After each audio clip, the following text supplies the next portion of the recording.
салом ба ҳамаи шумо мухлисони азиз. ин барномаи дар шабакаҳои иҷтимоист. ман Фирдавси хурсандам. аз чӣ оғоз кунем? аз оне ки рақиби навбатии Ҳабиб Нурмуҳаммадов муайян шуд? мешавад. аз ҳамин оғоз мекунем. ду рӯз пеш дар рақобатҳои муҳорибаҳои омехтаи UFC ду варзишгари машҳур Дастин Поре ва Макс Холлоуэй барои ба даст овардани камарбанди муваққатии чемпионӣ рақобат намуданд. рақобат хело тезитун сурат гирифт. васито дидоварон ба хулосае омаданд ки Дастин бартарияти бештар дошт. аз ин хотир камарбанди мазкурро ба ӯ сазовор донистанд. аммо баъди рақобат гапу калочаҳо хеле зиёд шуд. аксарият ба он назаранд ки бартарият нисбати Макс буд ва ба Дастин сазовор донистани камарбанд як нав ноҷавонмардӣ буд. ба ин назари мухлисони Макс низ падар ва мураббии Ҳабиб Нурмуҳаммадов Абдулманаб Нурмуҳаммадов ҳамфикр аст. ӯ дар суҳбат бо рӯзноманигорон гуфт ки дар ин рақобат Холлоуэй шикаст нахӯрд. он ҷо бояд ё мусовӣ мешуд ё ӯро ғолиб эълон мекарданд. дар се раунду бартария дошт ва ду раунди дигар аз Дастин буд. шумо як бор дигар тамошо кунед ва хулосаи худро бароред, гуфтааст Абдулманаб Нурмуҳаммадов. ҳамчунин ӯ қайд кардааст ки рақобати минбаъда ки дар Абу-Даби баргузор мешавад барои ӯ хуб аст, чун ӯ метавонад рақобати писарашро аз наздик бубинад. чун баъд аз оне ки дигар ба ӯ роҳхатнома ба амрикоро надоданд, ӯ чанд рақобати Ҳабибро аз наздик тамошо намекард. вақте ки Дастин чемпиони муваққатии UFC шуд, ӯ ба таври автоматик бояд бо чемпиони феълии UFC Ҳабиб Нурмуҳаммадов андари майдон шавад. аз сабаби оне ки Ҳабиб то моҳи сентябр аз иштирок дар мусобиқа маҳрум аст, наметавонад рӯзҳои наздик бо ӯ андари октагон гардад. масъулони ширкати размии UFC ба хулосае омаданд ки рақобати ин ду варзишгарро дар моҳи сентябр ба роҳ монанд. худи Ҳабиб Нурмуҳаммадов оид бо рақобати Макс ва Дастин ва ҳам дар бораи муҳорибаи ояндааш чанд сухан дар твиттераш гуфт. ӯ навиштааст ки ман бо доварон розӣ нестам. агар ман довар мешудам, ин бозӣ мусовӣ мешуд, вале наметавон ғолибиятро аз дасти Дастин гирифт. ба ҳар ҳол рақиби арзанда аст ва моҳи сентябр рақобати солӣ мекунем, гуфтааст Ҳабиб Нурмуҳаммадов. хуб, акнун моро мебояд то сентябр интизор шавем. Бартомеу гуфт Усмон беҳтар аз Неймар аст. президенти Барселона Хосеп Мария Бартомеу иқрор омадааст ки Усмон Дембеле аз бозингари собиқи каталониҳо Неймар дида беҳтар аст. Дембеле ва Каутино аз ҳисоби маблағҳои гузариши Неймар ба даст оварда шудаанд. феълан Усмон ҳамчун футболбоз беҳтар аз Неймар аст. Каутино низ футболбози хуб аст. онҳо рӯз то рӯз рушд мекунанд. дар Барселона бозӣ кардан осон нест ва мо аз Усмон умедҳои калон дорем, гуфтааст Хосеп Бартомеу. ин гуфтаҳои президенти Барсаро Неймар фаҳмида чӣ мегуфта бошад?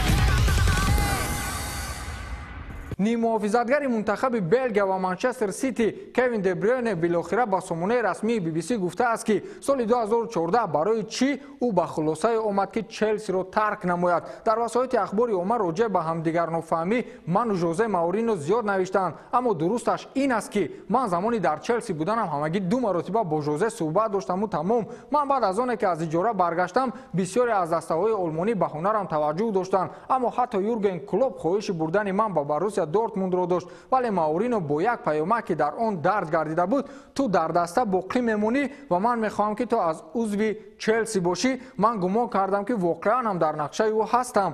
баъди чанде Жозе маро ба утоқи кории худ даъват намуда феҳристи бозингарони Челсиро нишон дод ки дар он исми Виллиан, Оскар, Мата ва Шюрле ба шумораи голҳои худ дарҷ гардида буд ва дар рости исми Де Брюйне шумораи 0 навишта кард ки он маънии ман гол назадамро дошт. баъд аз як дақиқаи андеша гуфтам ки баъзе аз ин бачаҳо дар 15-20 бозӣ майдондорӣ карданд. ман бошам танҳо дар 3 бозӣ ба майдон баромадааму тамом. дар чунин ҳолат магар мумкин аст ки чунин хулосабарорӣ намоӣ? ин ҳолати ғайриоддӣ буд, вале ман ҳақиқатро гуфтам ва дарк намудам ки ин ҷо будани маро касе намехоҳад ва гуфтам ки ман футбол бозӣ кардан мехоҳам ва беҳтараш ки маро фурӯшед. баъдан ман дар Волфсбург беҳтарин шароит доштам, гуфтааст Де Брюйне. ман гумон мекунам ки Челси дар ду иқдоми гирифтааш ҳеҷ вақт худро намебахшад. якум барои хариди Торрес аз Ливерпул, дуюм аз даст додани Де Брюйне.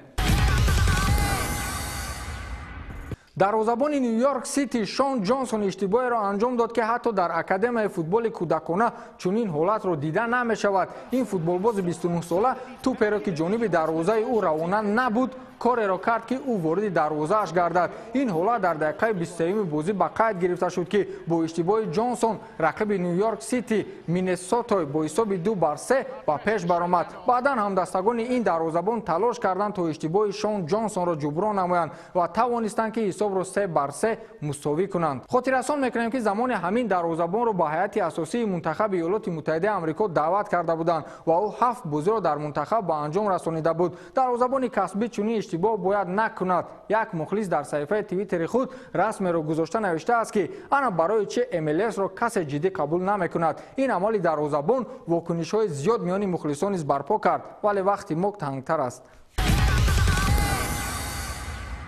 ман дар баъзе минтақаҳои Тоҷикистон ба як мафҳум вохӯрдам. ирим.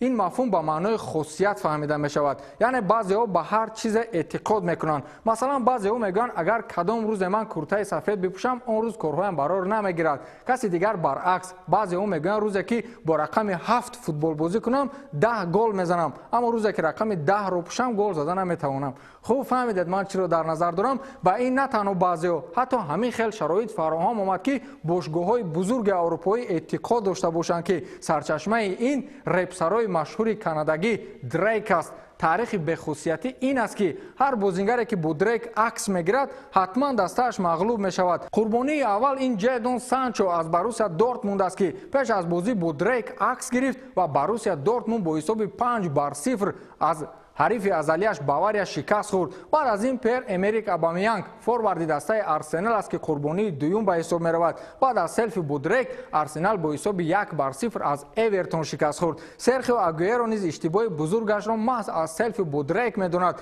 баъди селфи бо Дрейк ӯ пеналтиро зада натавонист ва Манчестер бо ҳисоби 1-0 аз Тоттенхем дар Лигаи қаҳрамонҳо шикаст хӯрд. Левен Курзава бозингари дастаи ПСЖ ҳамагӣ 5 дақиқа бар зидди Лил бозӣ кард, аммо наҳсии селфи бо Дрейк дастаро ба шикаст дучор кард ва ПСЖ бо ҳисоби 5-1 аз дастаи Лил шикаст хӯрд. акнун ин таърих дигаронро маҷбур сохт ки ба хурофот ё ҳамон ирими гуфтагимон эътиқод намоянд. ин аст ки раҳбарияти бошгоҳи Рома бозингаронашро аз селфи бо Дрейк то охири мавсим маҳрум намудааст. ин хабари расмӣ аст ки мо аз пойгоҳҳои иттилоотии аврупоӣ гирифтем. инро худи саҳифаи расмии бошгоҳи Рома дар твиттери худ нашр кард. онҷо навиштааст ки бошгоҳи Рома аз селфи бо Дрейк бозингаронро маҳрум кард. онҳо бовар бар он доранд ки ҳар касе бо ӯ селфи мекунад ба шикаст дучор мешавад. як истифодабарандаи твиттер аксеро пайдо намуд ки Дрейк бар тан либоси варзишии Ювентусро дорад ва ин истифодабаранда навиштааст ки кори Ювентус тамом. акнун мебинем ки Ювентус ин бехусусиятиро аз байн бурда метавонад ё не.